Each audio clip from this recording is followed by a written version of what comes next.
Operation सिंदूर के बारे में सुना है? ये कोई आम सैन्य मिशन नहीं था, बल्कि एक ऐसा रणनीतिक ऑपरेशन था जिसने भारत की वायुसेना की तैयारी, साहस और टेक्नोलॉजी की ताकत को पूरी दुनिया के सामने मजबूती से प्रस्तुत किया। इस मिशन के जरिए भारत ने यह दिखा दिया कि अगर देश की सुरक्षा पर कोई आंच आएगी तो उसका जवाब सटीक, तीखा और पूरी ताकत से दिया जाएगा। लेकिन इस ऐतिहासिक सफलता के तुरंत बाद भारत के पड़ोसी देशों, खासकर चीन और पाकिस्तान की बौखलाहट खुलकर सामने आई है। इन दोनों देशों ने मिलकर एक ऐसी साजिश रची जिसकी कल्पना शायद किसी ने नहीं की थी। भारत के ताकतवर और भरोसेमंद राफेल फाइटर जेट को बदनाम करने के लिए इन्होंने झूठ और अफवाहों का सहारा लिया। खास तौर पर चीन ने इस पूरे मामले को एक वैश्विक स्तर पर पहुंचाने की कोशिश की। अपने दूतावासों के माध्यम से उसने दुनिया भर में ये भ्रम फैलाने की कोशिश की कि राफेल विमान भरोसेमंद नहीं है और युद्ध में काम नहीं आते। यानी भारत की सैन्य शक्ति को कमजोर साबित करने के लिए एक कूटनीतिक और साइकोलॉजिकल वॉर शुरू कर दी गई थी। लेकिन सवाल यह है कि क्या इनकी ये चाल सफल हो पाई? आइए जानते हैं इस पूरी रिपोर्ट में। ऑपरेशन सिंदूर के बाद पाकिस्तान ने एक ऐसा दावा किया जिसे सुनकर किसी को भी पहले तो हैरानी और फिर हंसी आ जाए। उन्होंने बड़े गर्व से कहा कि उन्होंने भारत के 3 राफेल लड़ाकू विमानों को मार गिराया है। ये वही राफेल है जिन्हें भारत ने फ्रांस से खरीदा था और जिन्हें आज भारतीय वायुसेना की सबसे ताकतवर संपत्ति माना जाता है। लेकिन पाकिस्तान का ये दावा जमीनी सच्चाई से कोसों दूर था। असल में राफेल जैसी अत्याधुनिक टेक्नोलॉजी और सुपीरियर एविएशन क्षमताओं को निशाना बनाना सिर्फ पाकिस्तान की कल्पना में ही संभव है।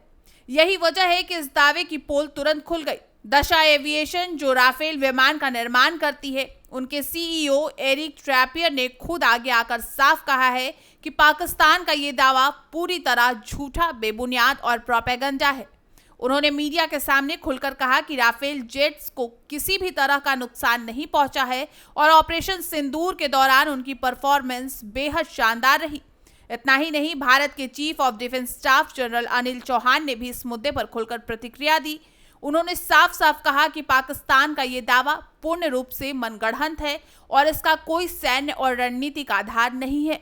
दरअसल पाकिस्तान ने अपनी नाकामी को छिपाने और भारत की ताकत को नीचा दिखाने के लिए ये झूठा प्रचार फैलाया। इससे साफ हो जाता है कि पाकिस्तान और उसके सहयोगी चीन भारत की बढ़ती सैन्य शक्ति से न सिर्फ असहज है, बल्कि अब अफवाहों और झूठे प्रचार का सहारा लेकर उसे कमजोर साबित करने की भी असफल कोशिश कर रहे हैं। लेकिन कहानी यहीं खत्म नहीं होती, बल्कि यहीं से असली चालबाजी की शुरुआत होती है। पाकिस्तान के झूठे और बेबुनियाद दावे के बाद अब चीन ने भी अपना पूरा खेल खेलना शुरू कर दिया है, और वो भी बहुत सुनियोजित तरीके से। फ्रांस की खुफिया एजेंसियों की रिपोर्ट के अनुसार ऑपरेशन सिंदूर के बाद चीन ने एक बड़ा प्रोपेगेंडा कैंपेन शुरू किया। इसके कैंपेन का मुख्य उद्देश्य था दुनिया के उन देशों को राफेल फाइटर जेट खरीदने से रोकना जो पहले से फ्रांस से डील कर रहे थे या राफेल की खरीद पर विचार कर रहे थे। चीन ने इस अभियान के लिए अपने दूतावासों को एक हथियार की तरह इस्तेमाल किया। उसने टारगेट किया उन देशों को जहां फ्रांस राफेल की बिक्री कर रहा था।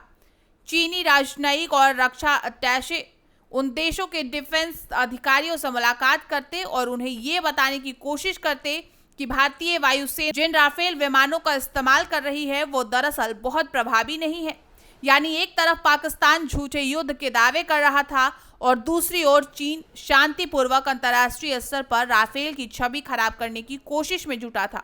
चीन की ये कोशिश सिर्फ भारत की ताकत को कमजोर दिखाने की नहीं थी, बल्कि उसका मकसद ये भी था कि वो अपने बनाए हुए रास्ते और कम गुणवत्ता वाले लड़ाकू विमानों को दुनिया में बेच सके।